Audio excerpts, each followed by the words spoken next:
नमस्कार दोस्तों, PLC star training में एक बार फिर से आपका स्वागत। मेरा नाम राजनायक है और आज के इस वीडियो सेशन में हम लोग एबीपी पीएलसी में टाइमर इंस्ट्रक्शंस को डिस्कस करेंगे। तो वीडियो में आगे बढ़ते हैं, बट आगे बढ़ने से पहले अगर अभी तक आपने मेरा चैनल सब्सक्राइब नहीं किया है, अगर आप मेरे चैनल पे नए हैं तो प्लीज चैनल सब्सक्राइब कर लीजिए और बेल आइकन प्रेस करना बिल्कुल मत भूलिएगा, क्योंकि जब आपने बेल आइकन प्रेस किया हुआ होगा तभी आपको रेगुलर नोटिफिकेशन मिल पाएगा और आपका नॉलेज इनहेंस हो पाएगा। तो शुरू करते हैं वीडियो को। तो सबसे पहला सवाल आता है कि ये टाइमर क्या है और एबीपी पीएलसीज में कितने टाइप के टाइमर्स, लैडर डायग्राम में कितने टाइप के टाइमर्स अवेलेबल। सबसे पहली बात, टाइमर नाम से ही क्लियर है कि कुछ भी जो टाइम से रिलेटेड हो, कुछ भी जो टाइम स्पैन से रिलेटेड हो, कुछ भी जो टाइम डिले से रिलेटेड हो, वहां हमें किस चीज की जरूरत होती है? टाइमर की जरूरत होती है। और पीएलसीज में भी ये जो टाइमर इंस्ट्रक्शन है, ये हमें टाइम डिले से रिलेटेड, टाइम से रिलेटेड किसी भी तरीके के प्रोसेस को कंट्रोल और ऑपरेट करने में हेल्प करता है। आप देख सकते हो क्या लिखा है? PLC timer is instruction to control and operate the device for a specific duration. किसी ड्यूरेशन के लिए, किसी टाइम ड्यूरेशन के लिए कंट्रोल और ऑपरेट करने में इसकी जरूरत होती है। और with the timer we can perform any specific operation for a particular time span, particular time delay. तो ये जो चीजें आपको दिख रही है कि टाइमर एक इंस्ट्रक्शन है जो किसी भी प्रोसेस को किसी स्पेसिफिक ड्यूरेशन में ऑपरेट और कंट्रोल करने के लिए यूज करते हैं, किसी भी टाइम स्पैन में किसी स्पेसिफिक ऑपरेशन को परफॉर्म करने के लिए हम टाइमर का यूज करते हैं। अब अगर एबीपी पीएलसी के लैडर डायग्राम की बात करूं तो उसमें चार डिफरेंट टाइप के टाइमर्स अवेलेबल है। First one is timer on delay, T on. Second one timer of delay, T of. Third one is timer is a trigger और पल्स टाइमर, टीपी। और fourth one is run time clock, RTC. तो आज के इस video session में हम लोग one by one timers को डिस्कस करेंगे। पहले हम टी ऑन टाइमर को इस सेशन में डिस्कस करेंगे, देन आफ्टर नेक्स्ट वीडियोज में वन बाय वन हम लोग ये अलग अलग T off timer, TP timer और आरटीसी टाइमर इनको डिस्कस करेंगे। तो आज का जो टॉपिक है हमारा वो है टी ऑन टाइमर। बट उससे पहले हमें पैरामीटर्स के बारे में जानना है। हमें जानना है कि कौन कौन से पैरामीटर्स टाइमर में आपको मिलेंगे। ये जो टाइमर का ब्लॉक आपको दिख रहा है, इसमें दो इनपुट इंस्ट्रक्शन और दो इनपुट पैरामीटर और दो आउटपुट पैरामीटर्स। इनपुट पे ये जो आई एन है, नाम से क्लियर है, आई एन मीन्स इनपुट, और ये किसी बुलियन डेटा के साथ जुड़ा हुआ होता है। और ये क्या है? इसके हाई होते ही टाइमर जो है आपका स्टार्ट हो जाता है। Next one is PT. PT means pre set time. ये सेट पॉइंट होता है टाइमर का। इसके थ्रू आप टाइमर को सेट कर सकते हो कि कितनी देर के लिए आपको टाइमर रन करना है। ठीक है, टाइम टाइप वेरिएबल होता है। क्यू, क्यू जो है ये आउटपुट कॉइल है। ये स्टेट ऑफ द टाइमर है, टाइमर हाई है या लो है, यहाँ से शो होता है। बुलियन टाइप डेटा फाइल है। और ईटी, लिपेस्ट टाइम। ठीक है, ये काउंटिंग टाइम बोलते हैं इसको, एलएपएस टाइम बोलते हैं कि ये टाइम टाइप वेरिएबल होता है। तो ये टोटली चार पैरामीटर्स है, चार वेरिएबल हैं जिनके साथ हम टाइमर को यूज करते हैं। अब सबसे पहला टाइमर है टाइमर ऑन डिले। नाम से ही क्लियर है, ऑन डिले टाइमर। ऑन होने के बाद काम करता है ये, इस तरीके का है, इस तरीके का ब्लॉक होता है। और ये इंप्लीमेंट करता टर्न ऑन डिले। अब टर्न ऑन डिले का क्या मतलब है? नॉर्मली लोगों को लगता है कि टी ऑन टाइमर, जो टाइमर ऑन डिले है, ये हाई होते ही मतलब ऑन करता है आउटपुट। ठीक है, टाइमर ऑन डिले क्या करता है? ऑन करता है। और टाइमर ऑफ डिले ऑफ करता है। ऐसा बिल्कुल नहीं है, ऑन डिले टाइमर ऑन भी करता है और ऑन डिले टाइमर ऑफ भी करता है। तो कैसे? ये ऑन कंडीशन में वर्क करता है। टर्न ऑन डिले, ये डिले तब प्रोवाइड करता है जब ऑन हो, कंडीशन जो है वो ऑन होना चाहिए, सिग्नल मिलते रहना चाहिए, तब ये हाई। इसका ब्लॉक इस तरीके का है। टाइमर की जो एड्रेसिंग है वो T0, T1, T2, T3 up to T255 तक ले सकते हैं। टोटली 256 टाइमर्स अवेलेबल हैं। और काम कैसे करता है? जैसे ये इनपुट हाई होता है, ठीक है, जैसे ये इनपुट हाई होगा आपका टाइमर स्टार्ट हो जाएगा। ये जो ईटी है ये रन करना शुरू कर देगा, जीरो से लेके जो भी आपने यहाँ पे पीटी में वैल्यू दिया है, जो भी सेट पॉइंट फिक्स किया। और जैसे ही ये ईटी बढ़ते हुए इसके बराबर हो जाता है, ET is equal to PT, क्या होता है? क्यू आपका हाई हो जाता है, अदरवाइज लो रहता है। ठीक है, तो जैसे ही क्यू आपका जो है वो हाई होता है, कब? जब ईटी जो है वो पीटी के बराबर होगा, अदरवाइज ये लो रहे। ये सारा डिटेल यहाँ दिया हुआ है, आप देख सकते हो कैसे। अब टाइमर को प्रोवाइड करने के लिए मेरे पास कंटिन्यूअस सिग्नल चाहिए। आप होल्ड सर्किट यूज कर सकते हैं अगर पुश बटन है तो, और अगर आपके पास टॉगल है तो डायरेक्टली भी आप टाइमर को सिग्नल प्रोवाइड कर सकते हैं। तो इस तरीके से इसका प्रोग्राम आप करते हैं। अब मैं देखता हूं कि सॉफ्टवेयर में इसे कैसे आप इंप्लीमेंट कर सकते हैं। सॉफ्टवेयर मैंने यहाँ पे ऑटोमेशन बिल्डर सॉफ्टवेयर ओपन किया हुआ है। आप इसमें देखेंगे कि स्टार्ट और स्टार्ट टू और स्टॉप टू के नाम से मैंने 4 इनपुट यूज किए हैं, और मोटर 2 आउटपुट्स है मेरे पास अवेलेबल। तो अभी मैं स्टार्ट स्टॉप और मोटर, ये 3 अलग अलग वेरिएबल्स हैं जिनकी मैपिंग मैंने की है। तो आप उसका यूज कर सकते हैं और टाइमर जो है वो चेक कर सकते हैं इंस्ट्रक्शन को। अब यहाँ मैं कोडिसिस सॉफ्टवेयर पे आ गया हूँ। अब यहाँ मुझे प्रोग्राम स्टार्ट करना है।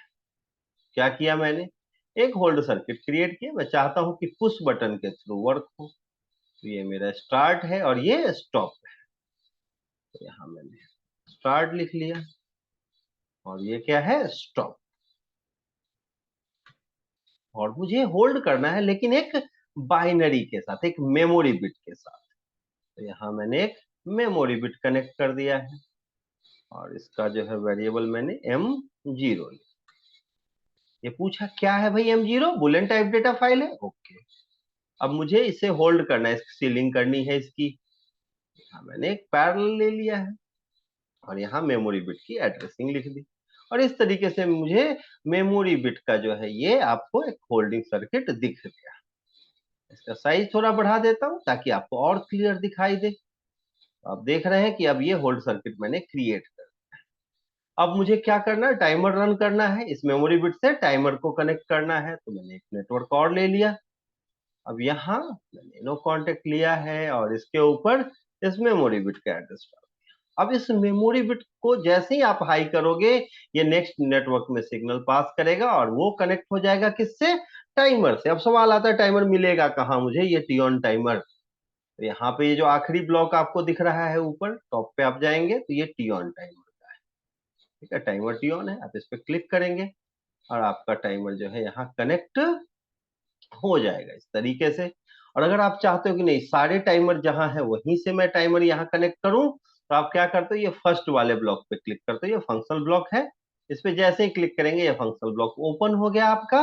और इसमें ये जो फर्स्ट दिख रहा है आपका, जो फर्स्ट है आपका स्टैंडर्ड फंक्शनल ब्लॉक्स में, आप इसको एक्सपेंड करते हैं टाइमर काउंटर ट्रिगर ये सारी चीजें दिखने लगी। आप टाइमर को एक्सपेंड करेंगे, यहाँ चारों टाइमर आपको दिख रहे हैं, TP timer, T on timer, T off timer और आरटीसी टाइमर। फिलहाल मुझे टी ऑन की जरूरत है, मैं इस पे क्लिक करूंगा। क्लिक करते ही यहाँ टी ऑन टाइमर कनेक्ट हो गया है। तो इस तरीके से आप टाइमर कनेक्ट कर सकते हो।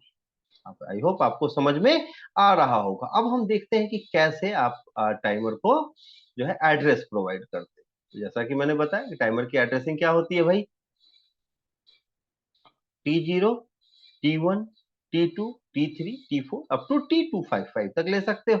डिफॉल्ट यहाँ टाइप टी ऑन है, आप ओके कर देंगे कि ये टी ऑन टाइमर है। देन आफ्टर इन, ये जो आपका इनपुट है उसके साथ एक बुलेट, अब मेमोरी बिट कनेक्टेड है। अब पीटी में मुझे आना है। अब पीटी में क्या करना है भाई, आपको प्रीसेट वैल्यू लेनी है। प्रीसेट वैल्यू के लिए मैंने आपको बताया क्या होता है भाई तरीका। आप यहाँ देख सकते हो क्या लिखते हैं, टी हैश, और जो भी आपको टाइमिंग देनी है मिली सेकंड सेकंड जिसमें भी, तो आप यहाँ पे ऐसे ही लिखते हैं। कैसे, आपने टी लिखा, देन आफ्टर हैश। अब अगर आपको 10 सेकंड के लिए करना है तो यहाँ 10 सेकंड।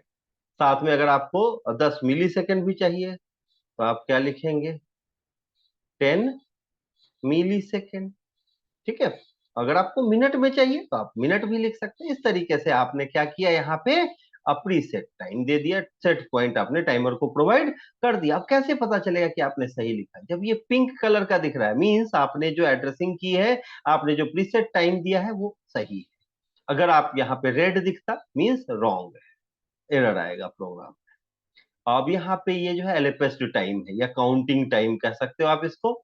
इसको क्लिक करते हैं और यहाँ मैं एक वेरिएबल लेता हूँ ईटी। जैसे मैंने एंटर किया इसने कहा कि ईटी जो है वो क्या है भाई, अब बुल टाइम। आपने कहा बिल्कुल नहीं, इसको चेंज करेंगे और ये आपको टाइम को सेलेक्ट किया आपने। कैसे पता चला कि यहाँ टाइम लेना है? मैंने आपको पहले ही बताया है। ये जो वेरिएबल है आपका ईटी, ये क्या है? टाइम टाइप है। तो इस चीज का ध्यान रखेंगे कि कौन सा वेरिएबल आपका किस टाइप का आपको जो है सेलेक्ट करना है। अब ये क्यू है, कोई भी आउटपुट क्यू से आप कनेक्ट कर सकते हैं। तो मैंने क्लिक किया, यहाँ आ गया क्यू, और यहाँ मैंने आउटपुट ले लिया। कौन सा आउटपुट भाई? मोटर। तो इस तरीके से सारे इनपुट और आउटपुट कनेक्टेड हो गए। अब मुझे प्रोग्राम एग्जीक्यूट करके देखना है, बट उसके लिए क्या चाहिए आपको? विजुअलाइजेशन। मैंने यहाँ विजुअलाइजेशन पे क्लिक किया और यहाँ इसको ओपन कर लिया। ओपन करके आप देखेंगे कि पिछले प्रोग्राम में मैंने स्टार्ट और स्टॉप से रिलेटेड कुछ काम किया था। वैसे एडिट कर देता हूँ। यहाँ इनपुट मेरा स्टार्ट है और स्टॉप है, यहाँ स्टार्ट वन और स्टॉप वन है। इस पे आप क्लिक करके इसे एडिट कर सकते हो, और इसके इनपुट के नेम भी आपको चेंज करने हो। आप यहाँ टेक्स्ट पे आके भी क्लिक करके चेंज कर सकते हैं। जैसे आप इस पे क्लिक करते हैं तो यहाँ टेक्स्ट पे आके भी आप चेंज कर सकते हैं, बट फिलहाल मुझे इसके वेरिएबल्स चेंज करने हैं। ये क्या है? स्टार्ट है, तो मैंने स्टार्ट कर दिया इसको। ये स्टॉप है, यहाँ भी इनपुट पे आके मैंने इसे स्टॉप कर दिया। और ये जो आउटपुट है मेरा, ये मोटर है सिर्फ। यहाँ वेरिएबल पे आता हूं मैं और इसको मोटर। तो जितने भी चेंजेस थे वो मैंने कर दिए। अगर कोई नया वेरिएबल होगा तो F2 प्रेस करके आप वो नया वेरिएबल सेलेक्ट कर सकते हो। इस तरीके से आपने सारे प्रोग्राम को डन कर दिया, उसका विजुअलाइजेशन ओके कर दिया। अब मुझे क्या करना है भाई? प्रोग्राम को रन करना है। मैंने लॉगिन पे क्लिक किया और देन आफ्टर रन। अब आपका programme ready to work.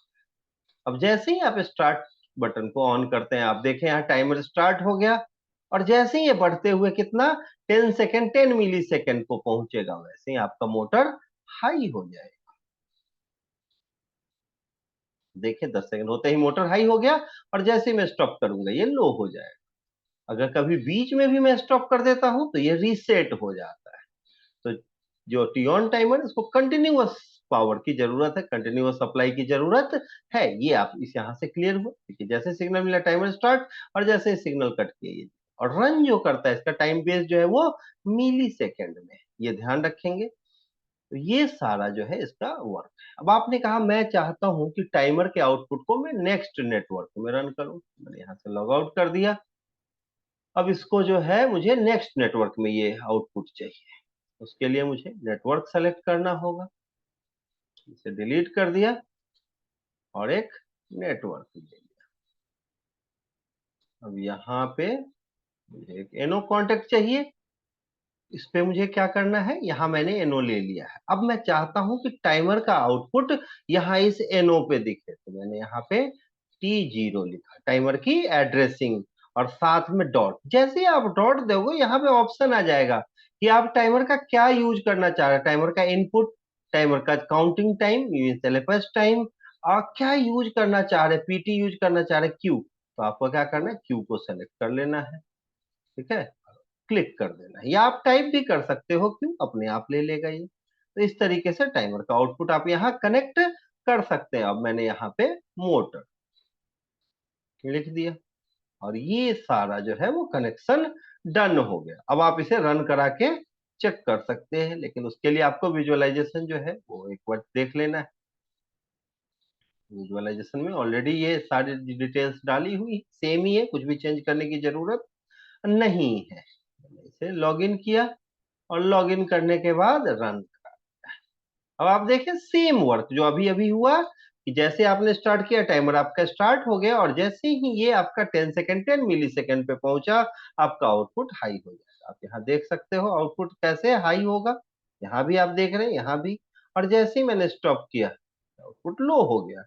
I hope आपको ये समझ में आ रहा होगा कि कैसे ये टाइमर रन करता है, कैसे आप नेक्स्ट नेटवर्क में या कहीं भी पीएलसी प्रोग्राम में यूज कर सकते हो इसे।